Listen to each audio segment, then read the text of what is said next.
సర్కారు నిర్లక్ష్యం వల్లే కరోనా కేసులు పెరుగుతున్నాయి. స్టేట్ ఎలక్షన్ కమిషనర్ విచారణకు రావాలని హైకోర్టు ఆదేశం. వారంలో 3000 బెడ్లు అందుబాటులోకి వస్తాయి. ప్రైవేటు హాస్పిటళ్లు ఉదారంగా ఉండాలని బతిమాలిన ఈటెల. కేసులు తగ్గించి చెప్పి కేంద్రం మీద నెడుతున్నారన్న సంజయ్. 3 ఏళ్లైనా టెక్స్టైల్ పార్కులో జరిగిందేమీ లేదన్న విదిరే శ్రీరామ్. ఆరోగ్యశ్రీ డిమాండ్పై సీతక్క దీక్ష భగ్నం. అరెస్ట్. సాగర్లో సర్కార్ తీరు వల్లే కేసులు పెరుగుతున్నాయన్న జీవన్. 2 కార్పొరేషన్లు 5 మున్సిపాలిటీల్లో ముగిసిన ప్రచారం. 3 రోజుల ముందే మైకులు బంద్. కేసులు ఎక్కువ ఉన్నా 30న పోలింగ్. ముగిసిన ఎంఎస్ఆర్ అంత్యక్రియలు, నేతల నివాళులు. పార్టీకి స్ఫూర్తిగా నిలిచారన్న రాహుల్ గాంధీ. విశాఖ కేజీహెచ్లో దారుణం. అడ్మిషన్ లేక చిన్నారి మృతి. ఇవాళ ఏపీలో 11,000కు పైగా కేసులు, 64 మంది మృతి. వ్యాక్సిన్ రేట్లలో తేడాలు ఎందుకో చెప్పాలన్న సుప్రీంకోర్టు. రాష్ట్రాల్లో పరిస్థితిని హైకోర్టు పర్యవేక్షించాలని కామెంట్. దేశంలో నిన్నటితో పోల్చితే కాస్త తగ్గిన కేసులు. సాయం పంచినందుకు బైడెన్కు మోడీ థ్యాంక్స్. 1 రష్యా నుంచి భారత్కు స్పుత్నిక్ వ్యాక్సిన్. సాయానికి ముందుకొచ్చిన యూరోప్ దేశాలు, తైవాన్, ఆస్ట్రేలియా.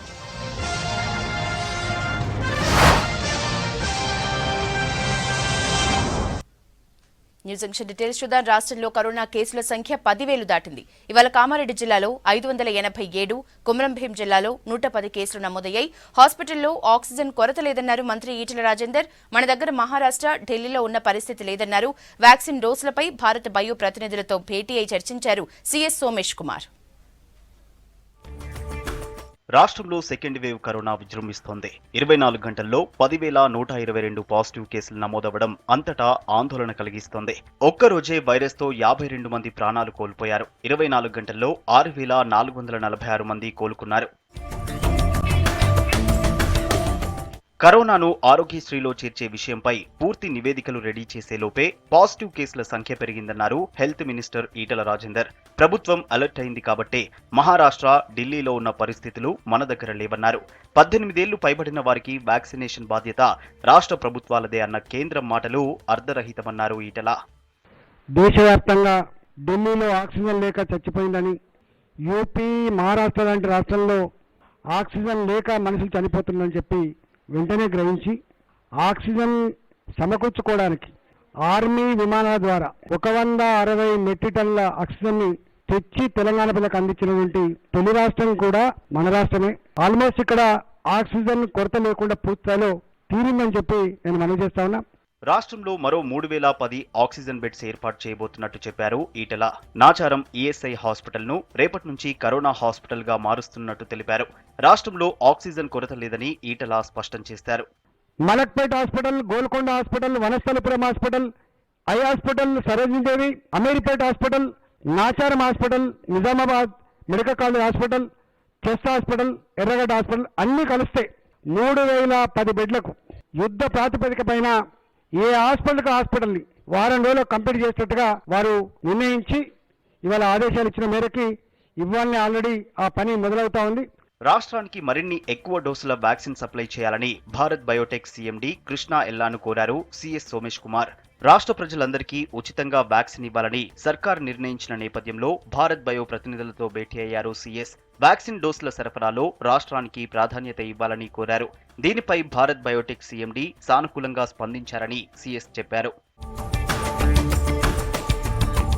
ఆక్సిజన్ కోసం మళ్లీ ఒడిశాకు ట్యాంకర్లు పంపించారు అధికారులు. బేగంపేట ఎయిర్పోర్ట్ నుంచి ఆర్మీ విమానంలో ఒడిశాకు ట్యాంకర్లు వెళ్లాయి. అక్కడి నుంచి ఆక్సిజన్ నింపుకుని రోడ్డు మార్గం ద్వారా రాష్ట్రానికి రానున్నాయి ట్యాంకర్లు.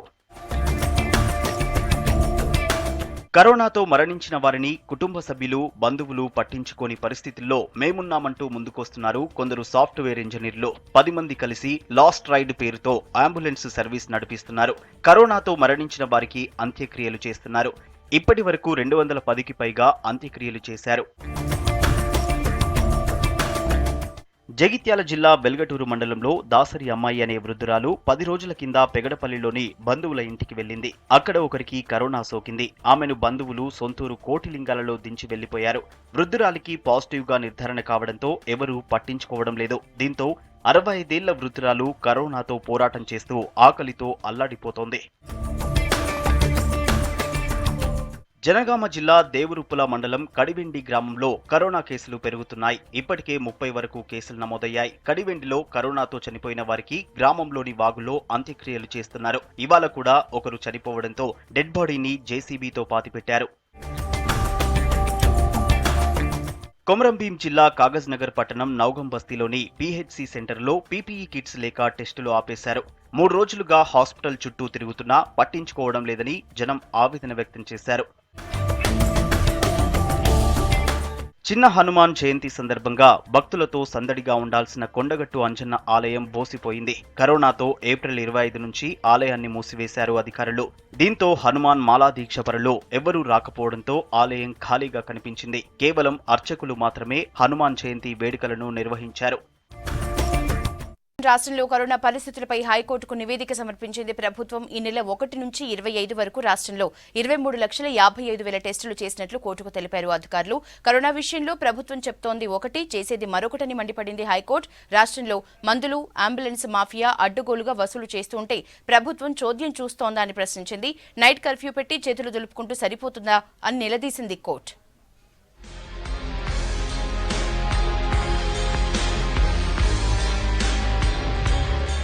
కరోనా పరిస్థితులపై 2 దఫాలుగా విచారణ చేపట్టింది హైకోర్టు. ప్రభుత్వ అలసత్వం వల్లే రోజువారీ కేసులు 10,000 దాటాయని సీరియస్ అయింది న్యాయస్థానం. ప్రభుత్వ కరోనా హాస్పిటల్స్ సంఖ్య పెంచకపోవడం వల్లే ప్రజలు కార్పొరేట్ హాస్పిటల్స్ కు వెళ్తున్నారంది హైకోర్టు. గ్రేటర్ హైదరాబాద్ పరిధిలో కరోనా మరణాలు ఎందుకు ఎక్కువ నమోదవుతున్నాయని ప్రభుత్వాన్ని ప్రశ్నించింది కోర్టు.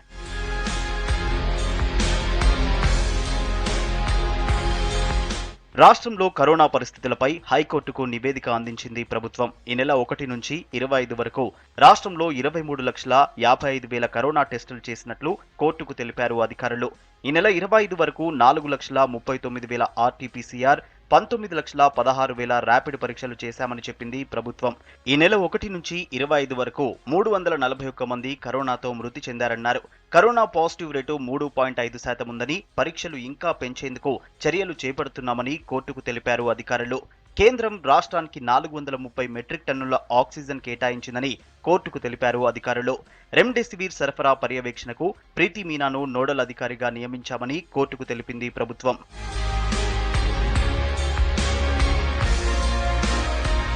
కరోనా విషయంలో ప్రభుత్వం చెబుతోన్నదొకటి, చేసేది మరొకటని మండిపడింది హైకోర్టు. మైక్రో కంటైన్మెంట్ జోన్ల ఏర్పాటు, నైట్ కర్ఫ్యూ మాత్రమే కాకుండా అన్ని సమావేశాలను 50% కుదించాలని ఆదేశించింది.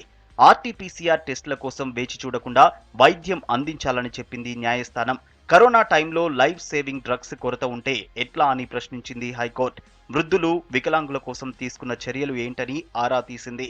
గ్రామీణ ప్రాంతాల్లోని ప్రైవేటు ఆసుపత్రులను కూడా కరోనా సేవలందించేలా కన్వర్ట్ చేయాలని ఆదేశించింది కోర్టు. మున్సిపల్ ఎన్నికల ప్రచారంలో ఎన్నికల అధికారులు పెట్టిన షరతులు ఏంటని ప్రశ్నించింది కోర్టు. రాష్ట్రంలో మందుల మాఫియా, అంబులెన్స్ మాఫియా పేరుతో అడ్డగోలుగా వసూలు చేస్తుంటే ప్రభుత్వం చోద్యం చూస్తోందా అని ప్రశ్నించింది కోర్టు. మైక్రో కంటైన్మెంట్లు, నైట్ కర్ఫ్యూ పెట్టి చేతులు దులుపుకుంటే సరిపోతుందా అని నిలదీసింది. పబ్, మద్యం షాపుల దగ్గర అబ్కారీ శాఖ తీసుకున్న చర్యలు ఏంటి అని ప్రశ్నించింది హైకోర్టు.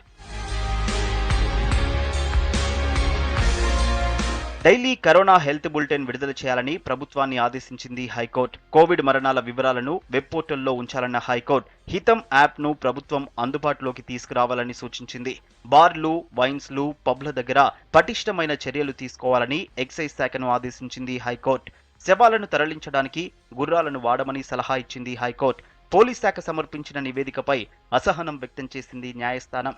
రాష్ట్రంలో కేవలం 4 ఫిజికల్ డిస్టెన్స్ కేసులు నమోదవడం హాస్యాస్పదంగా ఉందని చెప్పింది హైకోర్టు. మున్సిపల్ ఎన్నికల నిర్వహణపై ఎలాంటి చర్యలు తీసుకున్నారో నివేదిక సమర్పించాలని ఎస్ఈసిని ఆదేశించింది.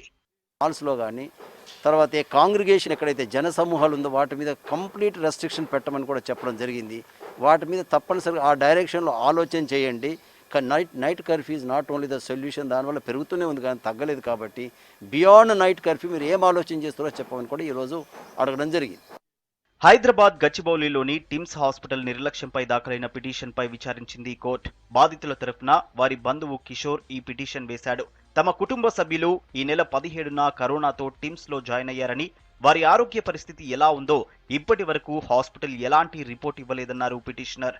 విచారణ జరిపిన హైకోర్టు కరోనా బాధితుడి హెల్త్ స్టేటస్, ట్రీట్మెంట్ వివరాలను వెంటనే చెప్పాలని టిమ్స్ నిర్వాహకులను ఆదేశించింది. రోగుల యొక్క సమాచారాన్ని ఎప్పటికప్పుడు రిపోర్ట్స్ తోటి సంబంధించిన కుటుంబ సభ్యులకు తెలియచేయాలి అని చెప్పి కూడా ఆర్డర్ పాస్ చేయడం జరిగింది. మున్సిపల్ ఎన్నికల ప్రచారంలో కరోనా నిబంధనలు పాటించడం లేదని కోర్టుకు తెలిపారు పిటిషనర్లు. ఎన్నికల కమిషనర్ను కేసులో చేర్చాలని కోరారు. అచ్చంపేట, నాగర్ కర్నూల్లో కేసులు పెరగడానికి ఈసీ నిర్లక్ష్యమే కారణమన్నారు.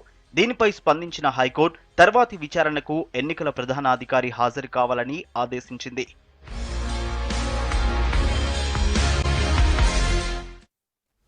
కరోనా విషయంలో రాష్ట్ర ప్రభుత్వ నిర్లక్ష్యాన్ని ప్రశ్నిస్తున్న ఈ ప్రతిపక్షాలు వైరస్ వ్యాప్తిని అరికట్టడంలో ప్రభుత్వం పూర్తిగా విఫలమైందన్నారు బీజేపీ చీఫ్ సంజయ్. మరోవైపు కరోనా చికిత్సను ఆరోగ్యశ్రీలో చేర్చాలంటూ కాంగ్రెస్ ఎమ్మెల్యే సీతక్క చేసిన దీక్షను భగ్నం చేశారు పోలీసులు.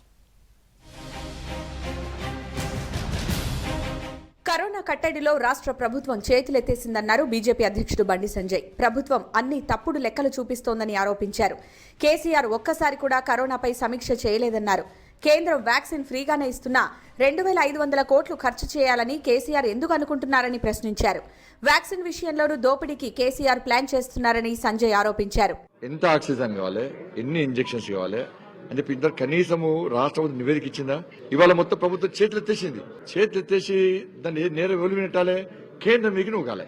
ఇవాళ కనీసం రాష్ట్ర ముఖ్యమంత్రి సమీక్ష చేయలేదు ఇంతవరకు. శవాలతో రాజకీయాలు చేస్తున్నారు. ఇవాళ మాకే రోజు 10,000 ఫోన్లు వస్తాయి. ఇవాళ ఎందుకు దాస్తుందో ప్రభుత్వం? పేరు ప్రఖ్యాతుల కోసం. ఏంటంటే అబ్బా మేము తెలంగాణ రాష్ట్రాన్ని ఇది చేస్తున్నాం, అది చేస్తున్నాం, దానివల్ల ప్రజల ప్రాణాలు కాపాడతాయా? కేంద్ర రాష్ట్ర ప్రభుత్వాలు ముందస్తు చర్యలు చేపట్టకపోవడం వల్లే దేశంలో, రాష్ట్రంలో కరోనా తీవ్రమైందన్నారు కాంగ్రెస్ ఎమ్మెల్సీ జీవన్ రెడ్డి. నాగార్జున సాగర్ ఎన్నికలే కేసుల పెరుగుదలకు కారణమన్నారు. కనీసం ఆక్సిజన్ అందించలేని పరిస్థితుల్లో తెలంగాణ ప్రభుత్వం ఉందన్నారు. కేంద్రం నుంచి సహకారం తీసుకోలేకపోవడం కేసీఆర్ అసమర్థ పాలనకు నిదర్శనమన్నారు. కరోనాను ఆరోగ్యశ్రీలో చేర్చకపోవడంతో ప్రజలు ట్రీట్మెంట్ కు దూరమవుతున్నారన్నారు. ఈ ప్రభుత్వ పనితీరు ఏ విధంగా కొనసాగుతుందో దయచేసి గమనించండి చెప్పండి. టెస్టింగ్ లో వైఫల్యం, ట్రేసింగ్ లో వైఫల్యం, ఫీడింగ్ లో వైఫల్యం. ఈ టెస్టింగ్ పరికరాలు, ఆక్సిజన్ కొరత, మెడిసిన్ కొరత తీర్చాలి. ఆర్థికంగా భారమైనటువంటి ఒక మెడికల్ బిల్స్ ఇవన్నీ సీఎం రిలీఫ్ ఫండ్ ద్వారా వారికి రియంబర్స్మెంట్ చేయాలని చెప్పని కూడా కాంగ్రెస్ పార్టీ డిమాండ్. కరోనాను ఆరోగ్యశ్రీలో చేర్చాలంటూ కాంగ్రెస్ ఎమ్మెల్యే సీతక్క చేపట్టిన ఆమరణ దీక్షను అడ్డుకొని అరెస్ట్ చేశారు పోలీసులు. ఆమెతో పాటు ఎన్ఎస్యుఐ స్టేట్ ప్రెసిడెంట్ వెంకట్ ను అరెస్ట్ చేసి హాస్పిటల్ కు తరలించారు. నిన్నటి నుంచి దీక్ష చేస్తుండటంతో వారి ఆరోగ్యం బాగాలేదని డాక్టర్లు రిపోర్ట్ ఇచ్చారు. అందుకే అరెస్ట్ చేసినట్టు పోలీసులు తెలిపారు. ఏ రాష్ట్రమైనా కూడా ఫ్రీ వైద్యము, ఫ్రీ ఎడ్యుకేషన్ ఇస్తేనే ఆ రాష్ట్ర ప్రజలు, బలహీనులు, పేదలు బాగుపడతారు. ఇట్లాంటి కరోనా కష్టకాలంలో ఆరోగ్యశ్రీలో కరోనా చేర్చి పేదలందరికీ, ప్రజలందరికీ కూడా అందరికీ అందుబాటులో ఉచిత వైద్యాన్ని ఇవ్వాలని మేము కోరుతా ఉన్నాం. కరోనాను వెంటనే ఆరోగ్యశ్రీలో చేర్చాలని డిమాండ్ చేశారు సీఎల్పీ నేత మల్లు భట్టి విక్రమార్క. కరోనాతో ప్రజలు అతలాకుతలం అవుతున్నారని, హాస్పిటల్స్ లో బెడ్స్ కూడా దొరకడం లేదన్నారు. రెమ్డెసివిర్ బ్లాక్ మార్కెటింగ్ ను అరికట్టాలని ప్రభుత్వానికి సూచించారు. రెమ్డెసివిర్ ను రోగులకు ప్రభుత్వమే అందించాలన్నారు. ప్రైవేట్ హాస్పిటల్స్ పై నియంత్రణకు 3 ఐఏఎస్లతో కమిటీ వేస్తామన్న ప్రకటన ఏమైందని సీఎం కేసీఆర్ ను ప్రశ్నించారు భట్టి విక్రమార్క.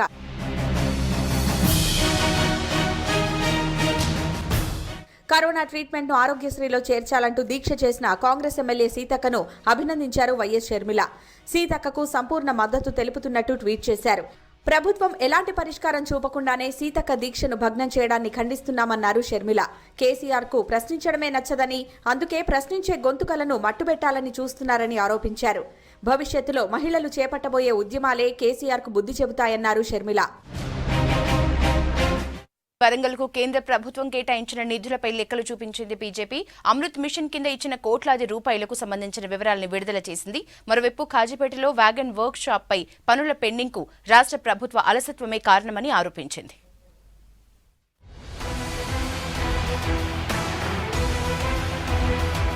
అమృత్ మిషన్ కింద వరంగల్కు 544 కోట్ల 84 లక్షల రూపాయలు కేంద్ర ప్రభుత్వం ఇచ్చినట్లు బీజేపీ తెలిపింది. ఇందులో 541 కోట్ల 30 లక్షల్ని రాష్ట్ర ప్రభుత్వం నీటి సరఫరా కోసమే కేటాయించిందని వివరించింది. మిగతా 3,55,00,000ని పార్కుల అభివృద్ధికి ఇచ్చినట్లు తెలిపింది. అమృత్ పథకంలో భాగంగా ఇచ్చిన నల్లా కనెక్షన్లని రాష్ట్ర ప్రభుత్వం మిషన్ భగీరథ ద్వారా ఇచ్చినట్లు చూపెడుతోందని ఆరోపించింది. ఇక ఖాజీపేట కోచ్ ఫ్యాక్టరీ పైన క్లారిటీ ఇచ్చింది బీజేపీ.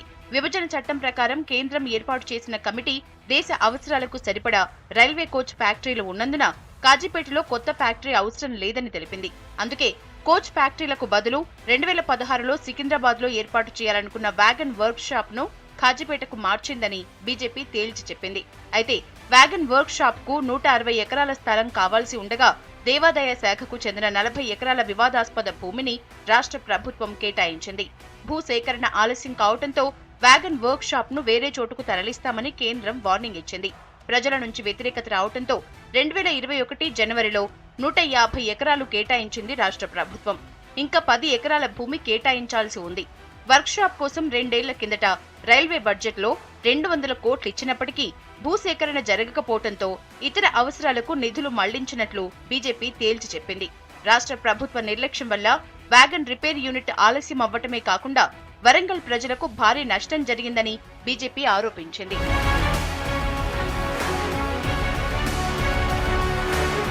హృదయ్ పథకం కింద 2015 అక్టోబర్ నుంచి 2020 మార్చి వరకు 33 కోట్లు ఖర్చు చేశారు. 20 కోట్లతో భద్రకాళి సరస్సు అభివృద్ధి చేశారు. 1000 స్తంభాల గుడికి 20 లక్షలు ఖర్చు చేశారు. ఖాజీపేట దర్గా అభివృద్ధికి 2 కోట్లు ఇచ్చారు. పద్మాక్షి ఆలయంలోని చెరువు, హన్మకొండలోని జైన ప్రాంతాల అభివృద్ధికి 2 కోట్లు ఇచ్చారు. వరంగల్ కోట పునరుద్ధరణకు 9 కోట్లు ఇచ్చారు. హృదయ్ పథకం కింద చేసిన ప్రాజెక్టుల్ని స్మార్ట్ సిటీ పథకం కింద అభివృద్ధి చేసినట్లు చూపిస్తున్నారని బీజేపీ ఆరోపించింది. మామునూరు ఎయిర్పోర్ట్ కోసం తెలంగాణ ప్రభుత్వం నుంచి తమకు ఎలాంటి ప్రతిపాదనలు అందలేదని పౌర విమానయాన మంత్రి హర్దీప్ పురి గతంలో స్పష్టంగా చెప్పిన విషయాన్ని బీజేపీ గుర్తు చేసింది. టీఆర్ఎస్ మాజీ ఎంపీ వినోద్ కుమార్ కూడా 2030 వరకు ఎయిర్పోర్ట్ ను అప్గ్రేడ్ చేసే అవకాశం లేదని చెప్పిన అంశాన్ని గుర్తు చేసింది. మామునూరు ఎయిర్పోర్ట్ నిర్మాణానికి 1200 ఎకరాలు అవసరమవుతుండగా అక్కడ 706 ఎకరాలు మాత్రమే ఉంది. నక్కలపల్లిలో 439 ఎకరాల భూమిని అధికారులు గుర్తించినప్పటికీ సేకరించడంలో ప్రభుత్వం విఫలమైందని బీజేపీ చెప్పింది. కాకతీయ టెక్స్టైల్ పార్క్ విషయంలో ప్రభుత్వ నిర్లక్ష్యాన్ని బయటపెట్టింది బీజేపీ. 2017 జూలైలో టెక్స్టైల్ పార్కుకు అన్ని అనుమతులు ఇచ్చింది కేంద్ర ప్రభుత్వం. 2017 అక్టోబర్ 22న గీసుకొండ మండలంలోని షాయంపేటలో టెక్స్టైల్ పార్కుకు కేసీఆర్ శంకుస్థాపన చేశారు. 3 ఏళ్లు గడిచినా ఒక్క టెక్స్టైల్ పార్కు కూడా ప్రారంభం కాని విషయాన్ని బీజేపీ గుర్తు చేసింది. అక్కడ కనీస సదుపాయాలు కూడా కల్పించకపోవడంతో ఎవరూ పెట్టుబడులు పెట్టేందుకు ముందుకు రావటం లేదని బీజేపీ ఆరోపించింది. స్మార్ట్ సిటీ స్కీమ్ కింద వరంగల్ సిటీ డెవలప్మెంట్ కోసం 2700 కోట్లు ఖర్చు చేసే అవకాశం ఉంది. కేంద్రం 4 విడతల్లో 196 కోట్లు రిలీజ్ చేయగా రాష్ట్రం తన వాటా కింద ₹1 కూడా ఇవ్వలేదని బీజేపీ ఆరోపించింది. కేంద్రం ఇచ్చిన నిధులను కూడా ఖర్చు చేయకపోవడంతో స్మార్ట్ సిటీ లిస్ట్ నుంచి వరంగల్ ని తొలగిస్తామని కేంద్రం వార్నింగ్ ఇచ్చిందని తెలిపింది. వరంగల్ ఎన్నికలను దృష్టిలో పెట్టుకుని కేంద్రం ఇచ్చిన 196 కోట్లలోంచి 110 కోట్లను రాష్ట్ర సర్కార్ విడుదల చేసిందని చెప్పింది. ఈ 110 కోట్లతో చేసిన పనులన్నీ అమృత్, హృదయ్ పథకాల కింద కేంద్రం నిధులతో పూర్తి చేసినవేనని బీజేపీ స్పష్టం చేసింది. పైగా ఈ 110 కోట్ల ఖర్చుకు సంబంధించిన లెక్కల్ని కేంద్రానికి చూపటం లేదని ఆరోపిస్తోంది బీజేపీ. వరంగల్లో పక్కా ఇండ్లు నిర్మిస్తున్నారని రాష్ట్ర ప్రభుత్వం చెప్తుందంతా అబద్దమేనని బీజేపీ ఆరోపించింది. ప్రధానమంత్రి ఆవాస్ యోజన కింద 81 కోట్లతో కట్టిన ఇళ్లనే ఇప్పుడు చూపిస్తోందని ఆరోపించింది. వరంగల్ సిటీలో ఏ వ్యవస్థ కూడా సక్రమంగా లేదని బీజేపీ మండిపడింది. అభివృద్ధిపై రాష్ట్ర ప్రభుత్వానికి చిత్తశుద్ధి లేదని విమర్శించింది. రాష్ట్రంలో మున్సిపల్ ఎన్నికల ప్రచారం ముగిసింది. కరోనా తీవ్రతతో 72 గంటల ముందే ప్రచారాన్ని క్లోజ్ చేయాలని ఆదేశించింది రాష్ట్ర ఎన్నికల సంఘం. గ్రేటర్ వరంగల్, ఖమ్మం కార్పొరేషన్తో పాటు మరో 5 మున్సిపాలిటీలకు ఈ నెల 30న పోలింగ్ జరగనుంది. శుక్రవారం ఉదయం 7 గంటల నుంచి సాయంత్రం 5 గంటల వరకు ఓటింగ్ నిర్వహించేందుకు ఏర్పాట్లు చేస్తోంది ఎస్ఈసీ. గ్రేటర్ వరంగల్లో 6,51,488 ఓటర్లు ఉన్నారు. ఖమ్మం కార్పొరేషన్లో 60 సీట్లకు గాను 1 సీటు ఏకగ్రీవమైంది. మిగతా 59 సీట్లకు 251 అభ్యర్థులు పోటీ చేస్తున్నారు. వరంగల్లో 66 స్థానాలకు గాను 502 మంది పోటీలో ఉన్నారు. అచ్చంపేట మున్సిపాలిటీలో 20 సీట్లకు గాను 66 మంది అభ్యర్థులు బరిలో ఉన్నారు. సిద్దిపేటలో 43 సీట్లకు గాను 236 మంది అభ్యర్థులు పోటీ చేస్తున్నారు. నకరికల్ 20 సీట్లకు 93 మంది అభ్యర్థులు బరిలో ఉన్నారు. జడ్చర్ల 27 సీట్లకు గాను 112 మంది అభ్యర్థులు, కొత్తూరులో 12 సీట్లకు గాను 47 మంది అభ్యర్థులు పోటీ చేస్తున్నారు. కరోనా నిబంధనలు పాటిస్తూ పోలింగ్ నిర్వహణ కోసం ఏర్పాట్లు చేస్తున్నారు అధికారులు. ఈ నెల 30న ఉదయం 7 గంటల నుంచి సాయంత్రం 5 గంటల వరకు పోలింగ్ జరగనుంది. మే 3న ఓట్ల లెక్కింపు జరగనుంది. ఇవే news junction updates. Coming up 3 వార్తలు. Stay tune to V6 news as it is.